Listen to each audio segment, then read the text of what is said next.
Hello, and welcome to another episode of It's a History Podcast. I am your host, Madison, and this week, in honor of the 250th anniversary of the United States being a country, we are going to be taking a look at the history of 4th of July celebrations and how fireworks came into the mix. Looking at our revolutionary past, the 4th of July has its significance as the day that the Congress would formally adopt the Declaration of Independence. The signing was signified by the ringing of the Liberty Bell at Independence Hall in Philadelphia. So the Declaration was adopted on the 4th of July, but at the time of its adoption, no one in the Continental Congress had actually signed the document yet. It wouldn't be until August 2nd, 1776, that most of the delegates would actually sign the Declaration. But what if I told you that the 4th of July was not initially the day that delegates such as John Adams forethought would be the day of future nationwide celebration? Originally, in a letter that he penned to his wife Abigail Adams, he wrote, "The second day of July 1776 will be the most memorable epocha in the history of America.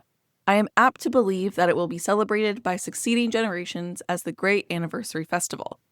It ought to be commemorated as the day of deliverance by solemn acts of devotion to God Almighty. It ought to be solemnized with pomp and parade, with shoes, game, sports, guns, bells, bonfires, and illuminations from one end of this continent to the other.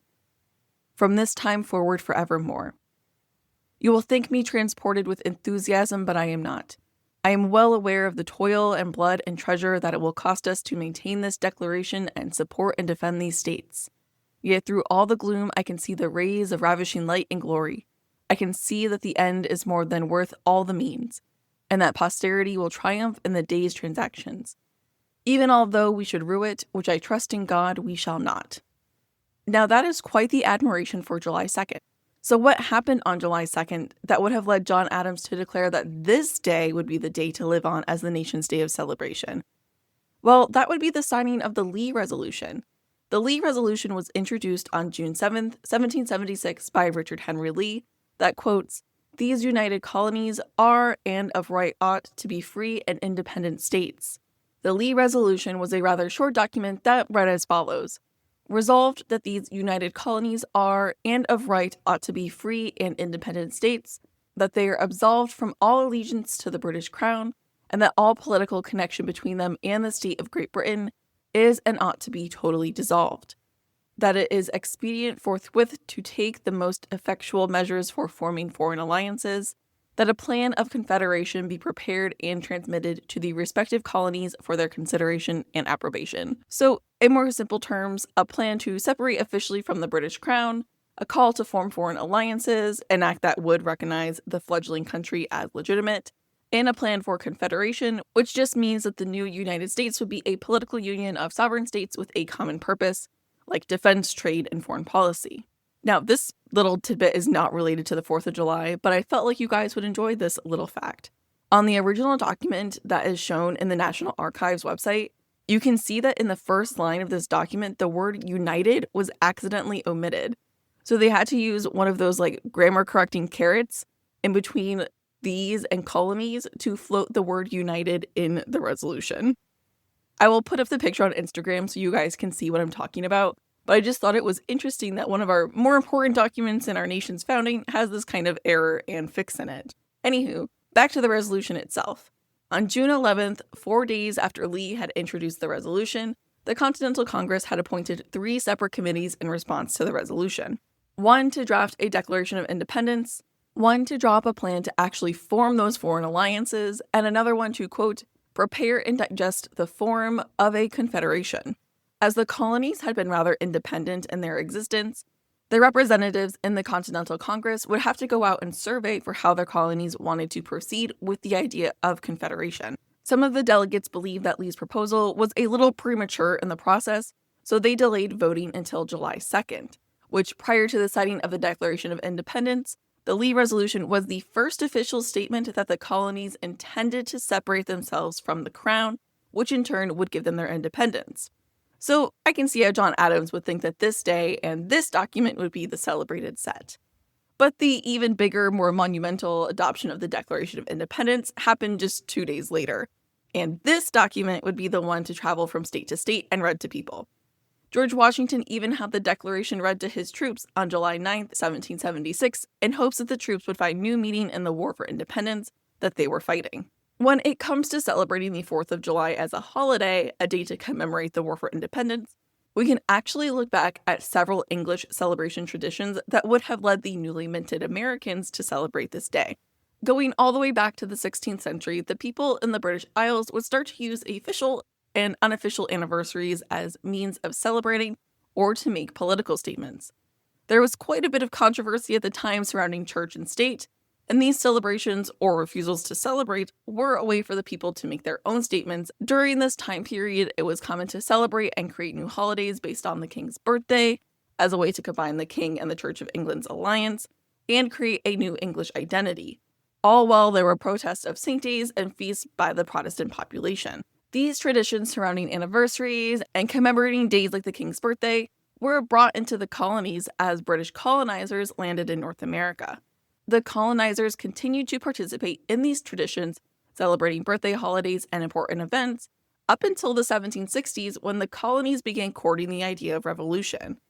As revolutionary fervor spread through the colonies, celebrations and parades were no longer safe for celebrating the king's birthday, but instead used to mark important events such as the repealing of the Stamp Act, further separating themselves from the British. With the publication of the Declaration of Independence, staged celebrations of independence started to spring up throughout the colonies. Multiple events happened congruently without the influence of modern media. In an article titled The Invention of the 4th of July by David Waldstreicher, he writes, "The Declaration had thrust all blame onto the king, and its public proclamation set off a public symbolic murder and funeral for the king, an inversion of a king's birthday celebration." The celebrations that popped up around the colonies partook in the ringing of the bells and bonfires, which were both traditional aspects of the celebration of the king's birthday. By including these celebrating rituals in the celebration of the 4th of July, the people in the colonies were able to show their visible support for American independence and made it seem even more likely that the 13 colonies could be united as one nation. On the one-year anniversary of the signing of the Declaration of Independence, there were the first organized 4th of July celebrations in Boston and Philadelphia. The Philadelphia celebration was described in the Pennsylvania Evening Post as such. Yesterday, the 4th of July, being the anniversary of the independence of the United States of America, was celebrated in this city with demonstrations of joy and festivity. About noon, all the armed ships and galleys in the river were drawn up before the city, dressed in the gayest manner with the colors of the United States and streamers displayed. At 1 o'clock, the yards being properly manned, they began the celebration of the day by a discharging of 13 cannons from each of the ships and one from each of the 13 galleys, in honor of the 13 United States. The evening was closed with the ringing of the bells, and at night there was a grand exhibition of fireworks, which began and concluded with 13 rockets on the commons, and the city was beautifully illuminated. Note the use of fireworks in the celebration. I'll be getting to those in just a bit. In the years after the War for Independence, patriots would celebrate the anniversary of American independence on July 4th. And with the war so recent, they would also celebrate battle victories in the early years of the nation when the U.S. was still learning to self-govern and made some changes to the structure of the nation. Those in charge would use the 4th of July as a national political party. They would hold parades, sermons, and toasts that included explicit political language to rally the nation together. These celebrations worked to maintain a revolutionary tradition. So now, knowing why exactly we celebrate the 4th and not any other day, let's look at the firework connection. Fireworks are almost synonymous with the 4th of July, with modern-day estimates of $1 billion being spent each 4th of July on fireworks. And fireworks have been around for a very long time, like 2,000 years of very long time. All the way back in 200 BCE in China, it was discovered that bamboo, when tossed in a fire, would explode with a loud bang, resulting from air pockets overheating the bamboo stalk. And just a casual 1,000 years later, in 800 CE, when gunpowder was discovered in China, did the first man-made fireworks appear. The firework was made from a hollowed-out piece of bamboo that was filled with explosive material. These first iterations could only be enjoyed at the ground level. As we learned how to use gunpowder to be more effective in warfare as a way to blast projectiles, we were also able to figure out how to make fireworks work in the air. And as the world started to become even more connected and there was an increase in travel between Europe and China, the fireworks made their way outside of China and were used in celebrations in England. The firework tradition also made its way to the colonies, where they would eventually be used in the 4th of July celebration. These firework celebrations would all be in orange color, as colored fireworks would not be invented until many decades later by adding metals such as strontium and barium to the gunpowder. As each year passed and the celebration continued, the use of fireworks would become more integral to the celebration, especially as fireworks would become readily available. After the War of 1812, where the US saw itself at war with England once again, the Independence Day celebration saw a new enthusiasm. Fireworks also became the explosive of choice after there were public safety concerns over the use of cannons and gunfire.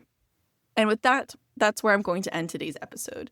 Stay safe this 4th of July and enjoy those fireworks shows. I know I will be enjoying each and every firework I see this holiday. Sources for today's episode include an article from the National Park Service titled History of Independence Day, an article from George Washington's Mount Vernon titled The Earliest July 4th Celebration, and an article from History.com titled Why Do We Celebrate July 4th with Fireworks? Thank you for listening to this week's episode. If you have any questions, comments, or topic ideas, you can email me at itsahistorypodcast@gmail.com.